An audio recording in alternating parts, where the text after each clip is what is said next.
Ashford fires, end zone, got it, touchdown.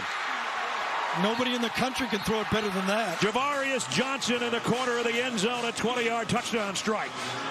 And now with time, to the end zone, touchdown, Camden Brown, the freshman. First and goal for the Tigers. Straight ahead, Hunter. And into the end zone. Auburn back in front. All right, Auburn Tigers football on the Our Lads Football Network. And whenever we talk Auburn Tigers football, this man enters the picture. Bryan Matthews from Rivals. Bryan, good to talk to you again. Man, it's great to be in here. Just over 3 weeks till we get started. You know, I'm ready to roll into another football season. Yes, we're making this a habit, which I appreciate. And hopefully, I know, and I would venture to say, compared to the way things have gone the last few seasons, that maybe we'll get a chance to talk during the season. You know, we usually haven't had, because there haven't been any really important impact games. There hasn't in a while for Auburn. You know, they struggled through the Harsin era, and I think what Hugh Freeze and his staff have done has been pretty amazing so far. I think the roster they inherited was probably a 3-win team back in November, and I think this team now can win 6, 7, 8 games, maybe more. You know, we'll see. They get Alabama and Georgia at home, so that's always a possibility at Jordan Hare Stadium to pull one of those crazy, wild, you know, Saturday night upsets. We'll see. But they made this team much more competitive going into their first year. Yeah, and what is the overall feeling around the program? Not just because it's a new coach, but of course Hugh Freeze. That's somebody that carries some weight. His name alone. It does, and there was some pushback initially, but I would say that everybody is really, really excited for the future program now, and a lot of that has to do with what they've done in the transfer portal, helping this year's team, and also what they've done in recruiting, really building for the future. They've won some really big recruiting battles against teams like Georgia and Alabama, which they have not won, you know, over the last 10, 15 years. Okay.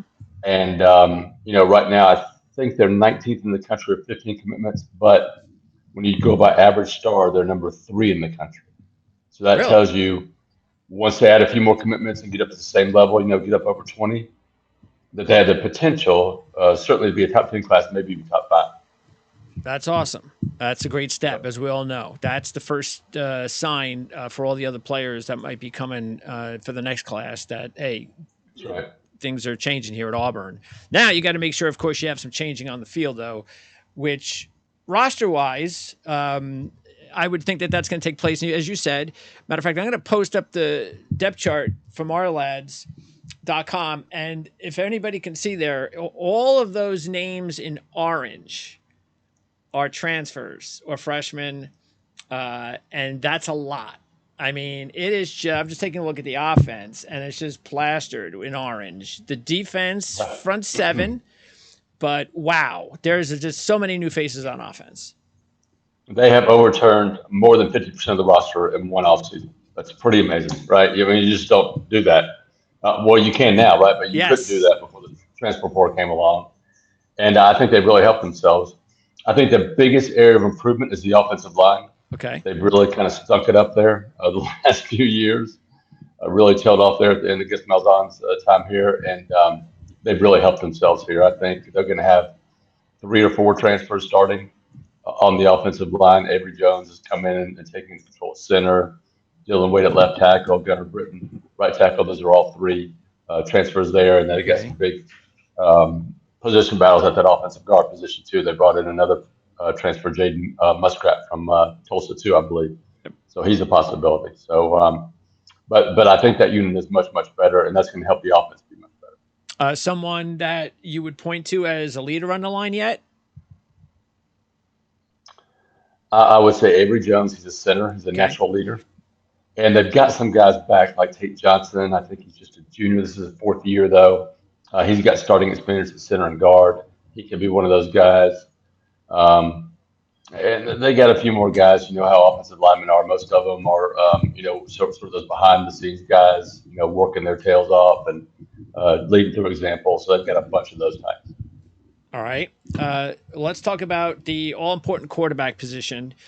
So Robbie Ashford, trial by error, tell that maybe there's something there, but way too young. Maybe probably shouldn't have even played last year, but it is what it is. Got the experience. That's a good thing. Then they bring in Peyton Thorne. And Thorne has had a lot of experience in big games, Big Ten football. Last year, not as good as the year before, but still quality player. Is this a battle or is this Thorne's job? I think it's a legitimate battle. I think they're competing and they're rotating Ashford, Thorne, and a redshirt freshman Holden Garner with the 1s, the 2s, and the 3s for the first part of camp. And I think they'll probably roll that into Saturday's first scrimmage. Okay. So I think it is a legitimate battle right now. That said, I continue to believe and feel confident that, Peyton Thorne's going to win that job. I look back at his time at Michigan State, and when Michigan State rushed for at least 150 yards, he was 12-1, and put up some really big numbers passing. So Auburn's going to have a pretty good running game. Peyton Thorne knows this RPO offense really good. He has that experience. It just makes sense that he's going to be the guy here. Robbie Ashford, I think he's improving his passing ability. He was less than 50% last year completion percentage. Not all his fault. He didn't have an offensive line in front of him, didn't have really good receivers catching for him, but still got some steps he's still got to take. And then Holden just doesn't have a whole lot of experience, even though there's been a lot of really positive things said about him in camp so far. So I think people feel much better about his future now, at least. Okay. But Thorne has how many years of eligibility left? Technically 2 with the COVID year. He's got that COVID year if he wants it. Okay. So we'll see. If he has a great season, maybe he takes his shot at the pros, or maybe he's a guy that wants to stick around for a couple of years. We'll see. Okay. All right. So he's talked about that backfield, and they lose a big win in Bigsby, no pun intended. Jarquez Hunter, we've seen him the last few years. Very talented. They bring in a Batty, this really talented, who I also believe is very good on specials. So yes. What's that backfield going to look like? Is Hunter going to get the bulk of the carries and the bulk of the snaps? Yeah, I think that is probably Auburn's most talented and deepest position on the team overall. Okay. Jarquez Hunter, now that he's been cleared about the university investigation, he was back at practice for the first time yesterday. Should be ready to go. And, I think he's one of those downhill guys that can, bust for 150 against a solid SEC defense for 200. And, I think he can, compete for the SEC rushing title. I think he has that ability. I'm not saying he's going to win it, but I think he'll be in contention for it. And Batty was brought in from USF, was an All-American kick returner in 2021. So he has that versatility. He's a smaller guy. I think he's around 5'7". But because he's so shifty and it's hard to find him, he can run between the tackles fairly well.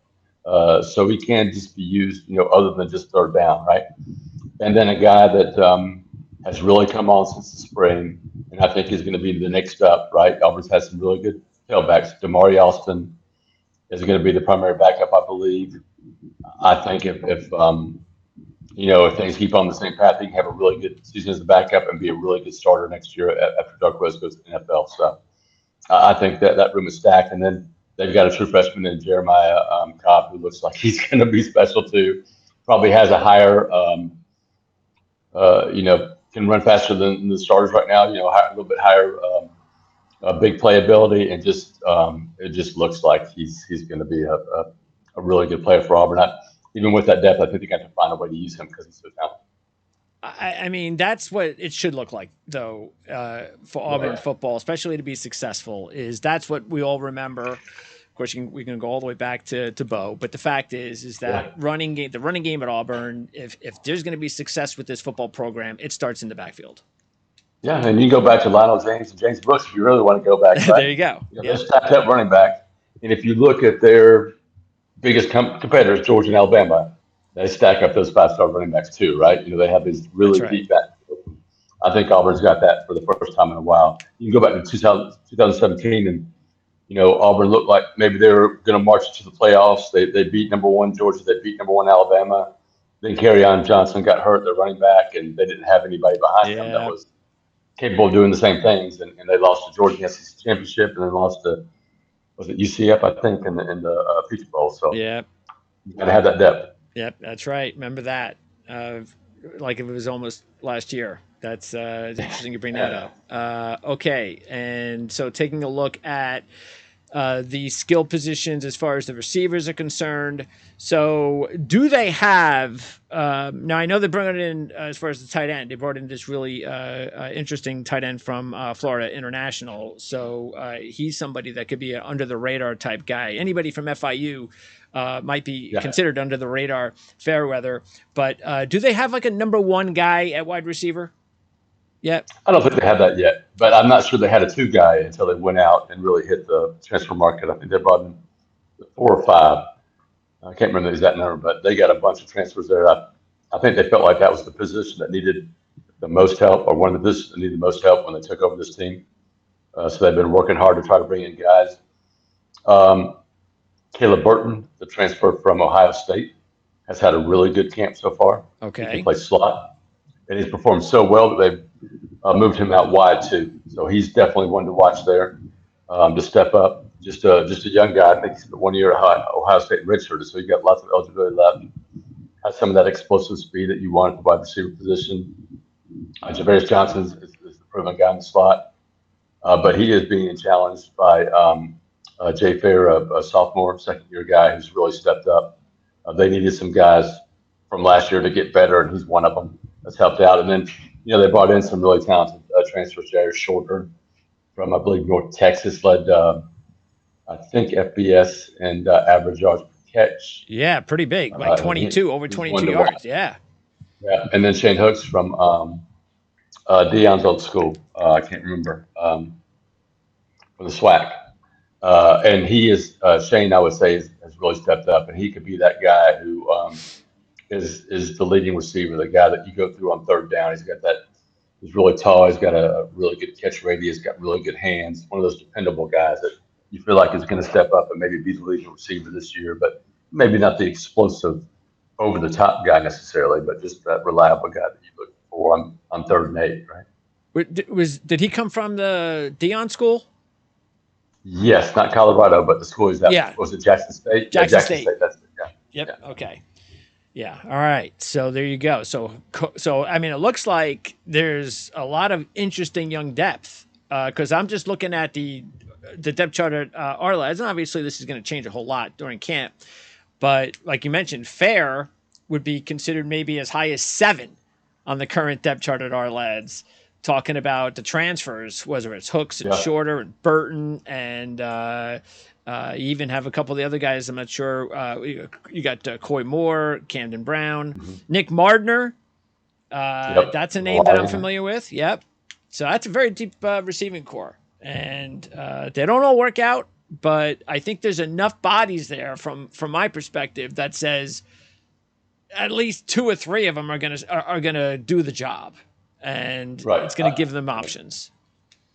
Yeah, and they did go out there and flip a Rivals 100 5-star type receiver from Alabama here recently. Okay. In the 24 class, so that's an area they're really working hard to improve on. So maybe they'll have that number 1 receiver here by next year. We'll see. But that's an area that's going to be really competitive, and that's an area I think that could shift as the season moves on and people step up. By the way, I was going to ask you when you brought it up, the recruiting battles, what would be considered like the top guy or 2 that they have, whether or not they've switched or whether or not they're, whatever the case may be, the guy that's going to step up maybe next year that Auburn fans need to get excited about? And I'm sure if they're following you, they're already excited about it. Well, yeah, definitely. Well, the guy I mentioned they flipped from Alabama, the receiver, Perry Thompson. Okay. Really, really talented kid, big, tall, can run. He's one of those guys that it looks like he's out there, just kind of barely trying, and he's running past kids. He has that type of stride, and that's a compliment. I'm not trying to get onto him. That's just the way he looks. So he's going to step in, I think, and play pretty early in his career. Okay. And he's one people be really excited about. But 5-star? They've done a lot of we got him as a 4-star Rivals 100. Other places have him 5 stars, so he's right there on the edge. But they did some great work on defense. I think Jalewis Solomon is a terrific guy they just picked up. He's going to play cornerback for him. He's big, physical, almost looks like a linebacker to me. I saw him in camp. DeMarcus Riddick one of the top linebackers in the country. They flipped him from Georgia just last week, I think it was, or maybe a little bit longer ago. And then Joseph Phillips is another linebacker who is a terrific raw pass rusher who is just going to be a great player, I think, for Auburn in the future. He's another guy that people thought was going to choose Georgia, and Auburn won that battle. So they've won some really key battles here recently, and that's something they just have not done recently. I mean, Nick Saban, Kirby Smart have been able to go take whoever they wanted in Alabama or Georgia, with Auburn not putting a bunch of a fight, and now they're putting up a fight and they're winning some of those battles finally. Well, and I think this is also important, not just SEC country, but outside, especially if you're a fan of teams that are potentially going to be trying to win a national championship. This is all good news because you want Auburn to be relevant again. You want LSU to start coming back again. You want some of these at Florida. You want there to be more competition in the SEC, not just Georgia taking everybody. Yep. And you need to spread out that the talent, right? I mean, Georgia's had 5-star left tackles running third string. Yeah, it's ridiculous. That guy should be over at Auburn starting or over, wherever, right? So Auburn being good spreads that talent out more, and Florida getting better could do that. Tennessee can help do that. Yep. And it's not just the SEC. There's other conferences too, obviously, that can help do that. But, having so many guys, go into Georgia and Alabama and sitting for 2 years instead of going somewhere and playing, it gets kind of boring, right? Yeah. It just really does. Nobody wants to see that. I mean, good for Alabama and Georgia. They've done a great job. They've got the secret sauce going, but I think Auburn's starting to chip away a little bit. Yeah, and sure, you might see like a transfer that, oh, wow, Georgia got this transfer. Come on, that's not fair. But for the most part, the transfer portal has just been great because it gives other teams, like we're going over all these transfers, a quick fix kind of deal, which is important for more balance and parity in the sport. Not that, I mean, like you said, it seems like it's like Clemson, Alabama, Georgia, and it's like they've been dominating. Well, Clemson not so much. Maybe Alabama's heading where Clemson. Maybe, who knows? But sooner or later, Georgia's going to head that way too, because you just can't keep all these guys, especially now that the transfer portal is just wide open. Yeah. So. It is. It's a lot tougher, and I think it's much better for college football, which is going through some changes that I don't necessarily like. I understand them, but I don't necessarily like them. But I think having a more competitive playoffs and having not the same 2 or 3 teams or 4 teams or whatever in the finals or semifinals every year, would be a plus for college football. Yeah, no, it's and we're getting there, but everybody agrees that it's too much of the system is just out of hand, but they'll fix it, or at least we hope. All right, now the defensive side. So as I said at the beginning, it looks like most of the starters that came in transfer portal wise are in the front 7. So let's start there. Who are the key guys? Austin Keys, no pun intended, but give me a key guy or two that we should be keeping an eye on. Probably the key guy up front is an actually returning guy, Marcus Harris. He's originally did transfer from Kansas a couple of years ago. Has played and started for Auburn at D tackle. He has probably changed his body more than anybody over the summer, over the offseason. He looks terrific. He's going to play DN. He's going to play D tackle, and maybe in pass rushing situations, they'll move him inside and nose guard. We'll see. But he's going to be Auburn's playmaker, I think, up front. And then a true freshman they signed in the 23 class, Kelvin Falk. He was a late flip from Florida State. Played Jack in the spring when he came in. Now he's moved to defensive end, a future star. He's one of those guys that Auburn hasn't had in a while. He's a guy you can look at as a freshman and say, that could be a number 1 draft pick, in 3 years or, draft pick. That type of big dude who can move and who wants to be good. He has all those things. All those checks, you want in a future great player. And he's going to play, I think, defensive end, maybe even push for a starting job. We'll see. Big kid, almost 300 pounds as a true freshman. So not a guy that's going to necessarily get pushed around just because he's a young guy. Okay. And then they did bring in a lot of, transfers too, I think, up front. Mosiah Nasili Kite, I'm not sure how you say his name correctly. I think he was from Maryland, if I'm not mistaken. He's the guy that's going to help out up front. He's about 6'2", 285, 290. Definitely a guy. And then they brought in the big nose guard from Kentucky. I'm trying to think of his name. Justin Rogers? Justin Rogers, yeah. So, and he's a huge dude. He's like 6'3", 6'4", 350, and it can move pretty well. And then the other guy I think that's kind of stepped up a little bit is Jason Jones. He transferred from Oregon a year ago. Played and started a lot for Auburn at nose guard, but I think he's much more of a playmaker now. Last year I thought he was just a dude, in there taking up a block or whatever. But now I think he's more of a playmaker who's going to help out Auburn. Also become a key leader there. So he's definitely one to watch. And then I think Austin Keys, the Ole Miss transfer at middle linebacker, is probably going to be the starter there. Okay. And then they got a big battle for that other linebacker starting position. It could be a Larry Nixon, who they brought in over the summer. He sort of fits what they want in a Willie linebacker, I think. You got Cam Riley coming back. He can play middle or weak side. And they got a guy in the kid they got from North Carolina, Eugene Asante, who came in last year, who's really stepped up his game, I feel like, in the past 4 or 5 months. And he's competing there, too, really well. And then you look at that jack linebacker spot, which can be the rush end or the edge, whatever you want to call it, or other defenses. They brought in another transfer there who I think is going to be the starter. That's Jayla Mcleod, a kid from Appalachian State, I believe. Just got really good quickness, a little undersized, but he's already starting to make plays here in camp. So he's showing that pass rush ability already. And they don't really have he's probably the only true pass rusher they have on the team right now. Wow. Okay. Yeah, because that's where they really lost. Do you think that's like the biggest need that they have to fill in from some of the pass rushers that they lost? Yeah. Derek Hall, of course, has moved on to the NFL. I think he's a second-round draft pick. Eke Leota, I think he signed with the NFL team. Of course, got hurt at the end of last year, which hurt Auburn. But, yeah, that's an area that they brought in 4 newcomers, a true freshman, and 3 transfers. So they addressed that position, but it's pass rushers are a premium, whether it's recruiting or the transfer portal. Yeah. So it can be tough to find. And so I think they got some dudes that have some potential. Elijah McAllister from Vanderbilt is a great kid, a great leader.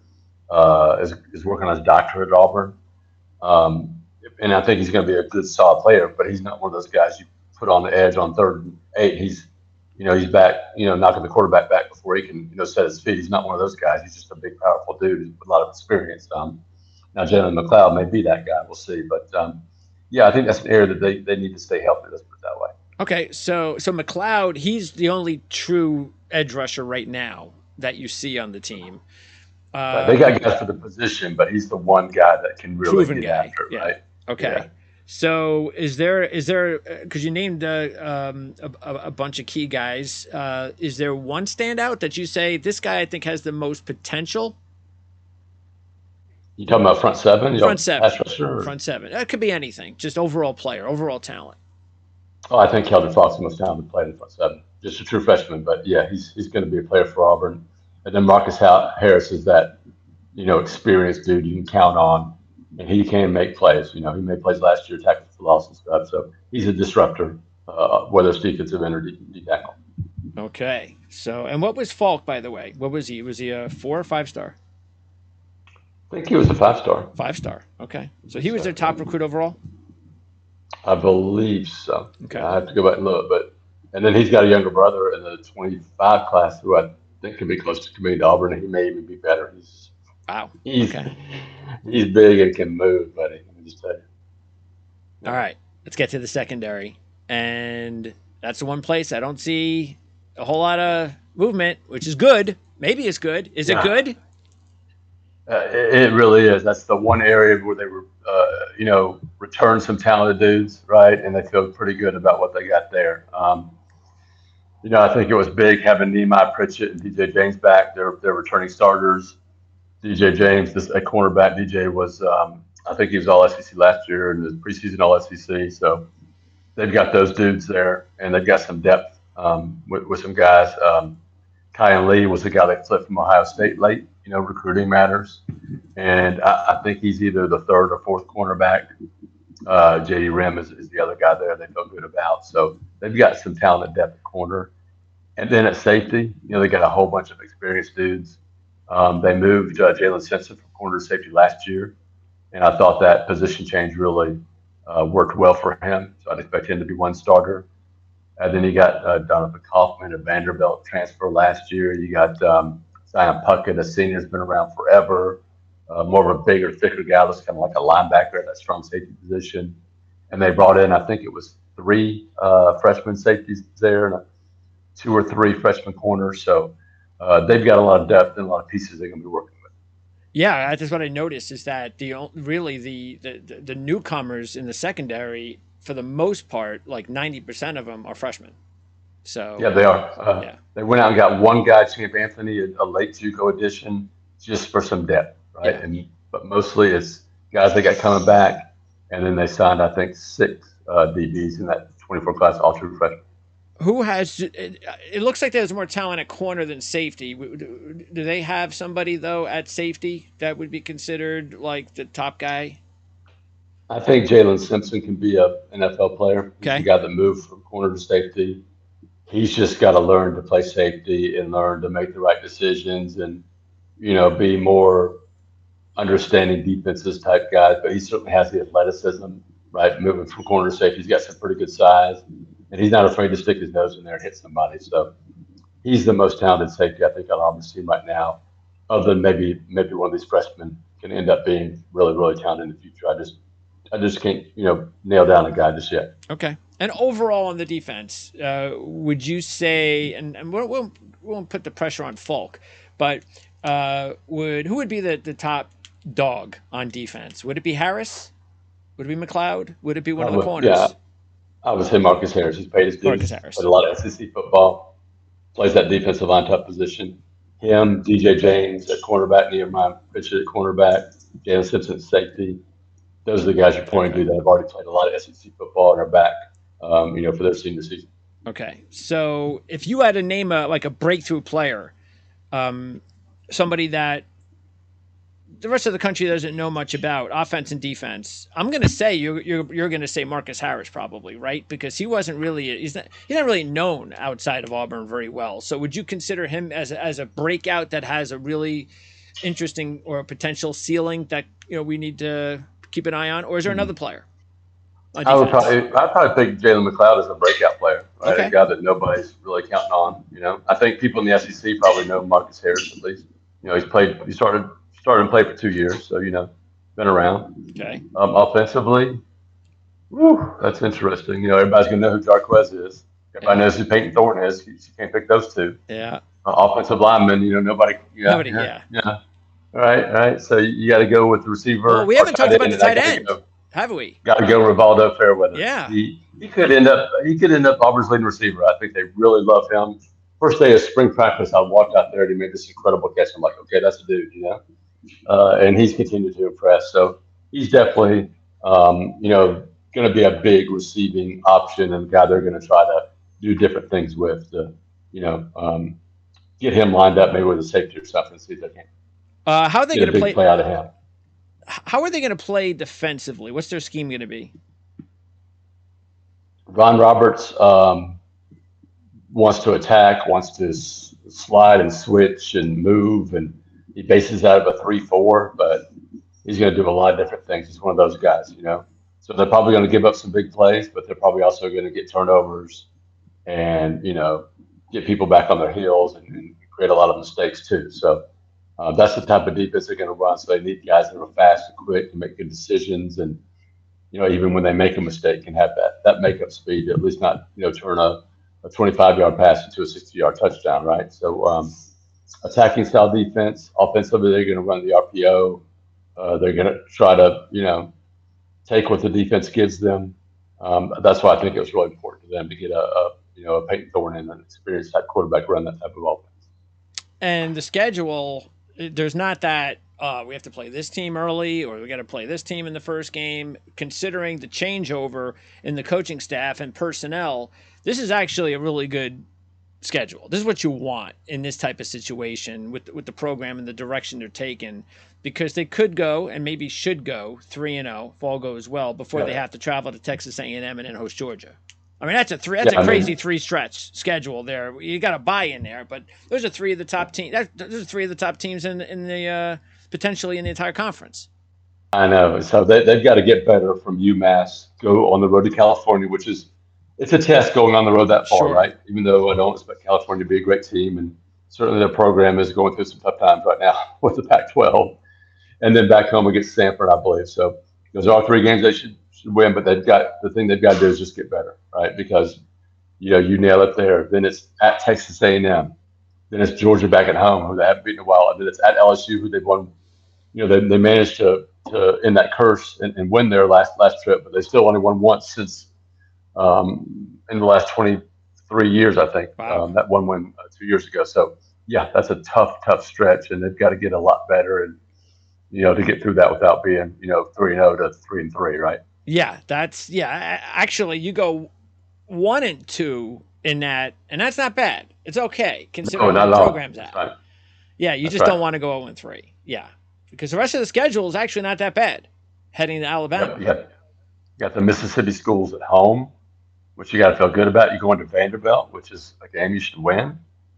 And then, it's Arkansas away, which is always tough. But, I think they're similar type teams. And then you end up with Alabama and Jordan-Hare Stadium. And, even bad Auburn teams like 2 years ago nearly pulled an incredible upset. So, never say never with that group.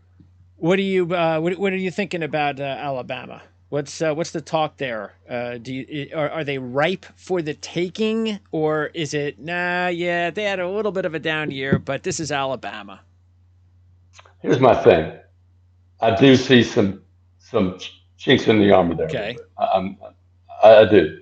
However, we're talking about the greatest coach maybe in the history of college football, right? Yeah.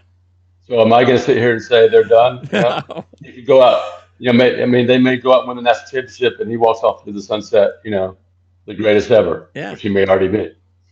So, while I think, every great program, there's a rise and there's a fall or whatever, and I think they're probably maybe over the top, and they could still win it all this year. Yeah. They could still run the table. So, yeah. Yeah, if they do win it all, I think a lot of fans would be happy if he said, all right, that's it. Not a bad trade-off. All right, they won the championship, but he's gone. So, yeah. All right. Anyway, not that Auburn fans really want to see that, no matter what the case. All right. Excellent as always, Bryan. Like I said, I hope the season is as entertaining as I think it's going to be. And who knows, at some point, hopefully we'll get a chance to talk again. Rivals, again, we have got it, the link in the ticker, and we'll, of course, put that in the description area. And do you have like your own podcast, or when do you actually come on, and do you have something regular that you do? Yeah, we do something we call the Rundown at auburnsports.com. We do that usually every Tuesday. Okay.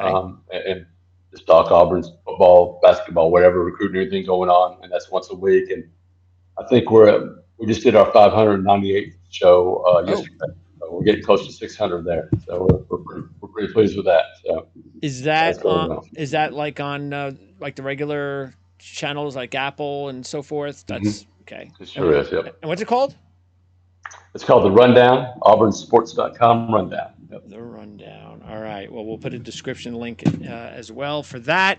Bryan, again, appreciate it as always. I know it's a busy time, and I look forward to hopefully talking to you during the season. Yeah, I appreciate you having me. Thank you. Take care, Bryan.